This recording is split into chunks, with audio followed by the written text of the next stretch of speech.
కానీ lychee fruit అవైలబుల్గా లేదు, అది ఓన్లీ సమ్మర్లోనే దొరుకుద్ది. కానీ స్మెల్ మాత్రం. ఇప్పుడే ఒక ఆయన ఫోన్ చేశారు. ఎవరైతే ఆన్లైన్లో ఆర్డర్ కావాలి అని అనుకుంటున్నారో దయచేసి మీరు ఏం చేస్తారంటే వాట్సాప్లో మెసేజ్ పెట్టండి, నేను అతి తొందరలోనే మీకు రిప్లై ఇస్తా.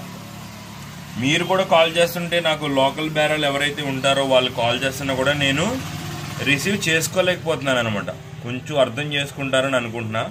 ఇప్పుడే ఒక పర్సన్ కాల్ చేసి లీచీ ఫ్లేవర్ నాకు మొన్న అత్తరు తీసుకెళ్ళానండి, నాకు స్ట్రాంగ్గా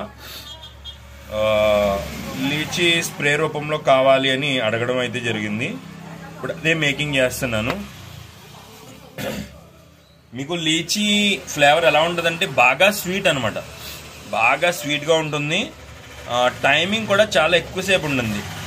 మీరు లీచీ ఫ్రూట్ కనుక తినుంటే సేమ్ అదే స్మెల్. అస్సలు నా దగ్గర లీచీ ఫ్రూట్ అవైలబుల్గా లేదు. ఒకవేళ ఉండుంటే ఆ వీడియో తీసేద్దును, ఎవరో లీచీ ఫ్రూట్ తింటున్నట్టు వచ్చి మాకు ఈ స్మెల్ కావాలంటే ఈ యొక్క స్మెల్ని తయారు చేసి ఇచ్చినట్టు చేద్దును. కానీ లీచీ ఫ్రూట్ అవైలబుల్గా లేదు, అది ఓన్లీ సమ్మర్లోనే దొరుకుద్ది. కానీ స్మెల్ మాత్రం ఎప్పుడు దొరుకుద్ది.